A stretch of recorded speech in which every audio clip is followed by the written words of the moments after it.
ચલો chapter number 7 યાદ મૂકી દીધા આપણે બંને સ્વાધ્યાય કમ્પ્લીટ થઈ ગયા છે હવે આપણે જે હેતુ લખીએ મોટા ભાગે સૌથી વધારે પ્રોબ્લેમ બધા કેવા પડતો હોય હેતુ લખીએ સ્વાધ્યાય કરી આવડી જાય 2 માર્કનો 3 માર્કનો દાખલો હોય તમે સૂત્ર મેળવો અથવા તો થોડી ઘણી કિંમતો મેળવો તો પણ તમને અડધો માર્ક અથવા 1 માર્ક મળી જાય પરંતુ હેતુ લક્ષ એવું વિષય છે કદાચ તમે સૂત્ર સાચું મેળવ્યું હોય ગણતરી પણ કરી હોય પણ લાસ્ટમાં જવાબમાં થોડું ઓછું થઈ જાય તો પણ આપણો 1 માર્ક મળે નહીં એટલે એવું ન હોય કે 1 માર્ક હોય તો અડધો માર્ક આપે હેતુ લક્ષી એવું ભૂલી જ જાવ અડધો માર્ક કોઈ દિવસ ના આપે સેક્શન એ વસ્તુ એવી છે કે એમાં અડધો માર્ક ના મળે આ 1 માર્ક મળે કા 0 માર્ક મળે આ વસ્તુ ખાસ યાદ રાખો એટલે હોશિયાર વિદ્યાર્થી હોય એને સૌથી વધારે માર્ક હેતુ લક્ષીમાં છપાતા હોય બીજું બધું જે આવડતું એમાં તો અથવામાં વિભાગ બીમાં દાખલા અથવામાં હોય વિભાગ સીમાં અથવામાં દાખલા આવી જતા હોય વિભાગ બીમાં અથવામાં આવી જતા હોય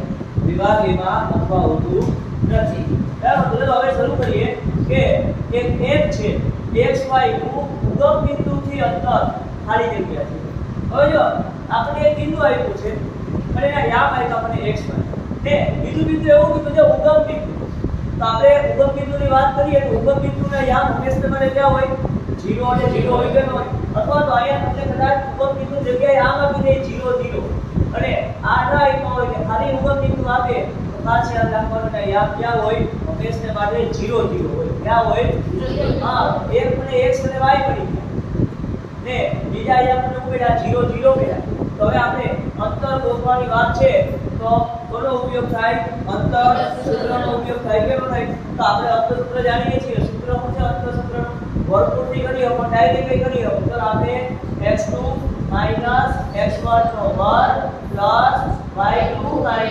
y1 નો વર્ગ હેતુલક્ષીમાં જેમ બને એમ ઝડપી તમે જવાબ મેળવવાની ટ્રાય કરો તમારા માટે ફાયદો છે કારણ કે આપણે 2 માર્કના દાખલામાં જે પ્રોસેસ કરીએ કે a યામ આપવા અને b યામ આપવા અને આવું આમાં કંઈ ન કરવાનું હોય ડાયરેક્ટ આપણે જેમ જવાબ મળેલો એ રીતના ટ્રાય કરવાનો તો અહીંયા આ x2 છે આપણા 0 x1 છે x નો વર્ગ y2 પણ 0 y1 y નો વર્ગ 0 - x નો જવાબ શું આવ્યો -x અહીંયા જવાબ આવ્યો -y નો વર્ગ હવે -x નો વર્ગ શું થાય x વર્ગ આનો y તો આપણને ખબર છે અહીંયા આ a યામ હોય આ b યામ હોય અહીંયા આપણે સૂત્ર મેળવ્યું એ કેવું હોય ab વર્ગ હોય શું હોય ab વર્ગ હોય તો વર્ગમૂળ દૂર કરવું હોય તો અહીંયા વર્ગ દૂર કરવો હોય અહીંયા શું આવી જશે વર્ગમૂળ આવી જાય કે આવી જાય તો જવાબ આવ્યો x વર્ગ y વર્ગ તો કયો ઓપ્શન દેખાય છે તમને આમાં હા ઓપ્શન b છે આપણો જવાબ હજી પણ આનાથી પણ ભાઈ જે બને આ મોડે પણ કરી હું ડાયરેક્ટ આ x1 y1 x2 y2 0 - x નો વર્ગ 0 - y નો વર્ગ ડાયરેક્ટ x1 + y વર્ગ તો તમને ખબર પડી જાય કે આનું વર્ગમૂળ કાઢું તો જવાબ પડશે વર્ગમૂળમાં x1 + y1 તો બધે ને આનું પાછું વર્ગમૂળ આ રીતના આવે અમુક આમ xy લખે તો અમુક x + y લખે કેમ તો એવું થાય કે x વર્ગનું વર્ગમૂળ x થાય y વર્ગનું વર્ગમૂળ y થાય તો વચમાં જો નિશાની પ્લસની છે એટલે એ બને નહીં કોઈ વસ્તુ ગુણાકાર હોય તો એ લાગુ પડે સરવાળા બાદબાકીમાં એ બે પદ હતી એટલે બે પદનું અસ્તરી આપણે વર્ગમૂળ એ રીતના ન નીકળે ચાલો હવે બીજો દાખલો આના જેવો છે ભાઈ કે 0 6 અને b 0 - 2 વચ્ચેનું અંતર શોધવાનું છે તો સિમ્પલ વસ્તુ આ a છે આ b છે તો ab નો વર્ગ બરાબર તો થાય x2 એટલે ડાયરેક્ટ કરી દો 0 x1 ડાયરેક્ટ કરી દો 0 તો થાય વર્ગ વત્તા y2 એટલે -2 મે આ સૂત્રના માઈનસ છે y1 એટલે 6 તો થાય વર્ગ આ તો 0 ને 0 ના 0 થઈ ગયા હાલો -2 ને -6 કેટલા થાય -8 y કેટલો થાય -8 નો વર્ગ કેટલો થાય 64 ને 64 નું વર્ગમૂળ શું નીકળે 8 હા ક્યાં ઓપ્શન આવી એ આપણો જવાબ આવે બરાબર આ રીતના દાખલા કરવાના હોય મોટા ભાગે સંખ્યાના વાળા દાખલા છે એ તો લગીને જાજા બધા આવશે પણ આપણે 15 થી 20 દાખલા કરવાના છે એ 15 થી 20 દાખલામાં બને એટલી અલગ અલગ રીતના આપણે દાખલા કરશું બરાબર કારણ કે આવા બીજા 10 થી 15 દાખલા થતા હોય પરંતુ બધા દાખલામાં રીત કેવી હોય સરખી જ હોય બરાબર અને આ રીતના એક દાખલા અલગ અલગ રીતથી કરાવી જેથી કરી ને 7 થી 8 રીત આવે આ ચેપ્ટરનો અમુક હેતુલક્ષ થોડા ગભરા પણ આવશે એ પછીના આપણે આગળના વિડિયોમાં જોઈશું. ચાલો હવે બીજું છે જો 5 5 અને -3 5 ને જોડતા રેખાખંડના મધ્ય બિંદુના યામ અને m અને m આપેલા છે. મતલબ તો ભાઈ મને બે બિંદુ આપ્યા. આને આપણે નામ આપી દઈએ m. શું આપી દઈએ? આને નામ આપી દઈએ આપણે m. શા માટે તો ભાઈ m અને m દીધા? બરાબર? એવું નથી કીધું. આ m અને m આ બેનું મધ્ય બિંદુ છે. શું બિંદુ છે? મધ્ય બિંદુ છે. આ તો માની લો a હશે. શું હશે? આ હશે b. શું હશે? b. તો આ બેના આપણને મધ્ય બિંદુના યામ ફાઇન્ડ આઉટ કરવાના છે. તો મધ્ય બિંદુના યામ સૂત્ર આપણને ખબર છે. આ x1 છે, આ y1, આ x2 છે, આ y2 છે. તો આ x1 + x2 આ x1 છે, આ x2 છે. તો ડાયરેક્ટ કેટલી દઉં કિંમત? 5 - 3 ના છેદમાં 2 ને y1 + y2 તો y1 કેટલા છે? 5 y2 પણ કેટલા છે? 5 ના છેદમાં 2 5 માં 3 ગયા તો 2 2 ને 2 વડે ભાગો તો જવાબ આવશે 2 5 ને 5 10 10 ને 2 વડે ભાગો જવાબ આવશે 8 આ મને મધ્ય બિંદુ કહેવાય. એટલે આ મધ્ય બિંદુનો આ a b આપ્યો છે અને આ મને a આપ્યો છે. હવે આ બેનો સરવાળો કીધો છે. સરવાળો તો a અને n એટલે 1 ને 5 કેટલા થાય? 6 તો જવાબ શું આવે? 6 આ રીતે બધાને a - n આપી દે. a ગુણ્યા n આપી દે. તો a ભાગ્યા n આપી દે ગમે એ આપો. એટલું મગજના પણ આપણે આ a બે મધ્ય બિંદુના યામ આવ્યા. એના પરથી આપણે મેળ્યા ઈ બેનો આપણે સરવાળો કર્યો. તો એ જ આપણો જવાબ મળ્યો m + n. તો એના પછીનો દાખલો આપણો અગત્યનો દાખલો છે.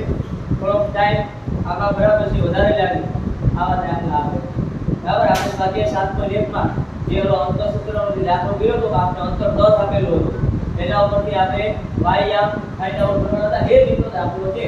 તો આને આપણે a યામ આપી દઈએ, આને આપણે b યામ. આ જો x1 છે, આ y1 છે, આ x2 છે, આ y2 છે.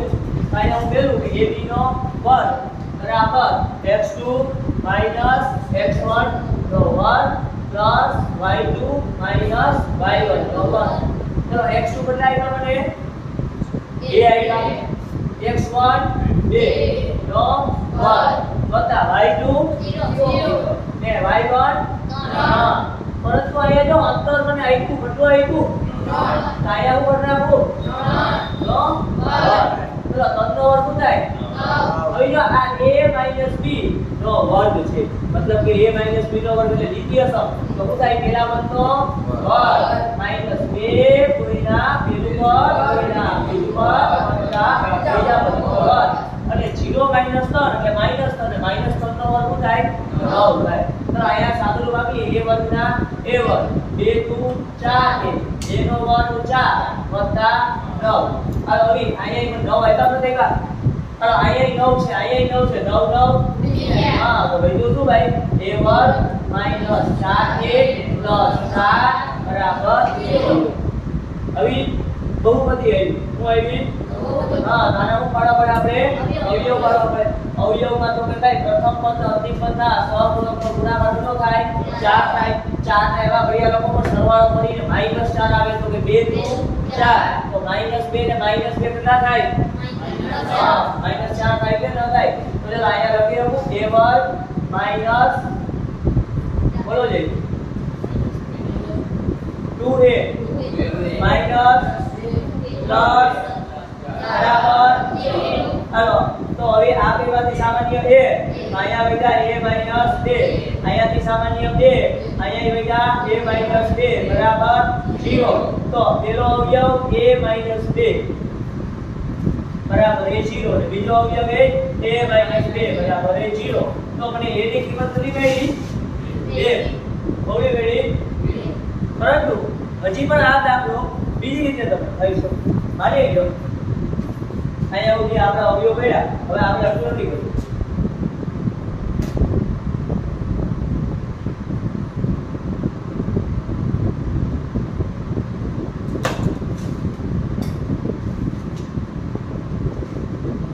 ચલો આ 9 ના 9 બરાબર. હવે અહીંયા કેટલા મળ્યા? માઈનસ વત્તા હજી પણ ભૂલી જાઓ. અહીંયાથી જાઓ. હવે જો આ 3 નો વર્ગ a - 2 નો વર્ગ -3 નો વર્ગ 9 તો a - 2 નો વર્ગ બરાબર ને જવાબ શું મળ્યો 0 મળ્યો કે ન મળ્યો બરાબર હવે આનો મતલબ શું થાય a - 2 નો વર્ગ એટલે એવું કહી શકું કે a - 2 એક વખત a - 2 બીજી વખત બરાબર 0 હવે બંનેને 0 એ હરખાવી દો તો a બરાબર એ 2 મળશે અને અહીંયા પણ a બરાબર 2 મળશે મતલબ કે આ રીતે થેલી પડી ગોળી થેલી પડી હા જો આ રીતે થેલી પડે પરંતુ માની લો અહીંયાથી તમને એ ખબર ન પડતી હોય તો ઓલી રીતનો પણ ઉપયોગ કરી લેવો ભલે વાર લાગે પણ મારા ગમે પડી જવું જોઈએ નહીં બરાબર શોર્ટકટ તો જાજી બધી આવતી હોય બરાબર પરંતુ મને ત્યાં આવતી શોર્ટકટનો ઓછો ઉપયોગ કરવાનો બરાબર કેમ કે શોર્ટકટ છે બધામાં ઉપયોગી નથી આપણે કોમ્પિટિટિવ એક્ઝામ તૈયારી નથી કરતા એની કરતા હોય ને તો એમાં આ લગભગ બધા દાખલામાં શોર્ટકટનો ઉપયોગ થાય એમાં ઓપ્શન આપેલા હોય આપણે અહીંયા ઓપ્શન અમુક દાખલામાં જ આવે બધામાં આવતા નથી કે ત્યાં ફક્ત ને ફક્ત જવાબથી જ લોકોને મતલબ હોય અહીંયા જવાબથી મતલબ નથી હોતો અહીંયા ગણતરીના માર્ક હોય એટલે એ યાદ રાખવાનું કે અમુક જગ્યાએ આપણે શોર્ટકટ જોવા પડતી હોય તો મને તે વખતે શોર્ટકટને ઇગ્નોર કરવું શોર્ટકટ બધામાં લાગુ પડતી હોય ને તો જ લાગુ પાડવું બાકી ન ચલો એના પછીનો દાખલો છે 5મો કે બિંદુઓ -3 -2 અને x3 ને જોડતા રેખાખંડનું y અક્ષ 3/5 માં વિભાજન કરે તો x ના યામ ગોઠવવાના છે મોટા ભાગના દાખલામાં બધું થઈ જાય જો મને બે બિંદુ હોય આની વિભાગ આપણે રેખાખંડ દોર્યું આ મને a આપ્યો આ મને b આપ્યો હવે એના યામ મને -3 અને -2 આપ્યા ને b ના યામ મને x અને 3 હવે રેખાખંડનું y અક્ષ તો આપણે સ્વાધ્યાય 7.2 માં વાત કરી હતી કે y અક્ષ ને x અક્ષ તો આપને ખબર છે કે ભાઈ y અક્ષ ઉપર કયો યામ 0 હોય હા x ઉપર કયો યામ 0 હોય બરાબર એટલે આપણે એ પ્રશ્ન થાય પરંતુ અહીંયા એ ડાયરેક્ટ કઈ લેવા દેવા નથી હવે મને 3/5 કીધું શું કીધું છે માની લો આ m1 છે અને આ m2 m1 3 આવ્યા m2 5 આવ્યા તો આ x1 આવ્યા આ y1 આવ્યા આ x2 આવ્યા આ આપણે વિભાજન ના યામ નથી ગોતવાનું વિભાજન કરે તો મારે આ x ની કિંમત ગોતવાની છે કોની ગોતવાની છે x ની કિંમત તો માની લો અહીંયા કોઈ એક વિભાજન બિંદુ હશે b અને આપણે એવું લખીએ કે વિભાજન બિંદુના યામ સૂત્ર શું થાય m1 x2 m2 x1 ના છેદમાં ને m1 m2 y1 ના છેદમાં હા मतलब भाई y अक्ष पर क्यों याम 0 હોય હે y અક્ષ પર x યામ 0 હોય કે ન હોય તો આ 0 અને માની લ્યો આ હું આપ્યો છે આપણને y હવે આપણે ભાઈ મારે કયા યામની જરૂર છે x યામની જરૂર છે બરાબર તો માની લ્યો કે અહીંયા હું લખું 0 અને અહીંયા લખું y તો અરે આ યામનું કંઈ કામ નથી છે કંઈ કામ બરાબર બસ મને આનો x યામ 0 પડી ગયો આમાં મારે x ની કિંમત ગોતવાની છે તો માની લ્યો કે હું 0 અહીંયા લખી નાખું હાલો હવે m1 ની કિંમત કેટલી આવી મને 3 x2 બદલાય x પ્લસ m2 બદલાય 5 x1 બદલાય -3 તો m1 પ્લસ m2 તો 3 ને 5 8 બરાબર 0 હાલો હવે આ 3x આ 8 આ બાજુ આવે તો 0 તો 3x વધે ઓછે ઓછા એટલે 15 બરાબર 0 તો 15 આ બાજુ આવે તો 3x બરાબર 15 તો x બરાબર 15 ના છેદમાં 5 તો જવાબ કેટલો મળ્યો 5 મળ્યો કેટલો મળ્યો 5 મતલબ કે આ x2 છે ને એ આપણા કેટલા હોય 5 કેટલા હોય 5 તો ચૂકને ઓલું થાય કે y અક્ષ ઉપર વિભાજન કરે તો હવે x ના યામ 0 હોય ઓપ્શનમાં તમે 0 આપ્યું હોય પણ મારે આ x ની કિંમત ગોતવાની છે પેલું વખતમાં ઓલી રીતના નહીં થાય કે y અક્ષ ઉપર x યામ 0 હોય તો કેમ થાય કે મેં કીધું તો થાય y અક્ષ ઉપર x યામ 0 થાય તો 0 આવે પરંતુ અહીંયા આપણને ગુણોત્તરે આપી દીધા બે યામે આપી દીધા છે બરાબર તો આપણે આ વિભાજન y અક્ષ ઉપર કરે છે તો એ વિભાજન કરે છે એનો માની લો કે x યામ 0 હોય પણ આ કોઈ દિવસ 0 હોય નહીં વિભાજન તો યામ નહીં હોય આ વસ્તુ યાદ રાખવાની ત્યારબાદ તો આ સ્વાધ્યાયનો આ ચેપ્ટરનો ઓમ જોવા જઈએ તો સૌથી નાનો એવો ટોપિક બરાબર કે વર્તુળનું કેન્દ્ર પણ સૌથી વધારે આમાંથી ટ્વિસ્ટ કરીને પ્રશ્ન પૂછાય તો વર્તુળના વ્યાસનું એક મધ્ય બિંદુ 0 0 છે માની લો આ વર્તુળ હવે વ્યાસના અહીંથી એટલો ભાગ થાય કે ન થાય અને આને માની લો a ના ભાઈ આને મેં b ના ભાઈ હવે એક અંત્ય બિંદુ એટલે એક આના યા અને 0 0 આવ્યા અને વર્તુળનું કેન્દ્ર તો વર્તુળનું કેન્દ્ર એટલે અહીંયા એક્ઝેક્ટ વચ્ચે હોય કે ન હોય માની લો કે b છે કે e મને કેટલું આવ્યું -1 અને 2 આવ્યું તો વ્યાસનું બીજું અંત્ય બિંદુ એટલે આની કિંમત ગોતવાની છે તો આ વર્તુળનું કેન્દ્ર કહેવાય મતલબ કે મધ્ય બિંદુ પણ કહેવાય કે ન કહેવાય તો મધ્ય બિંદુને આ સૂત્ર આવે કે ન આવે તો ચલો આ x1 y1 આ x2 આ y2 તો મધ્ય બિંદુના યા તે આપણે આપેલા છે મધ્ય બિંદુના યા તો ડાયરેક્ટ લખું x1 x2 એટલે 0 x ના છેદમાં 2 ને 0 y ના છેદમાં 2 ચલો હવે આ 2 ને આ x ને આપણે હરખાવના y આપણે હરખાવું તો -1 બરાબર ખાલી x ના છેદમાં 2 2 આ બાજુ આવે તો x બરાબર કેટલા થાય -2 કેટલા થશે -2 એ રીતે 2 બરાબર y ના છેદમાં 2 2 આ બાજુ આવે તો ગુણાકારમાં તો y બરાબર 4 તો બીજા અંત્ય બિંદુના યામ હશે -2 અને 4 આ રીતના દાખલા થાય.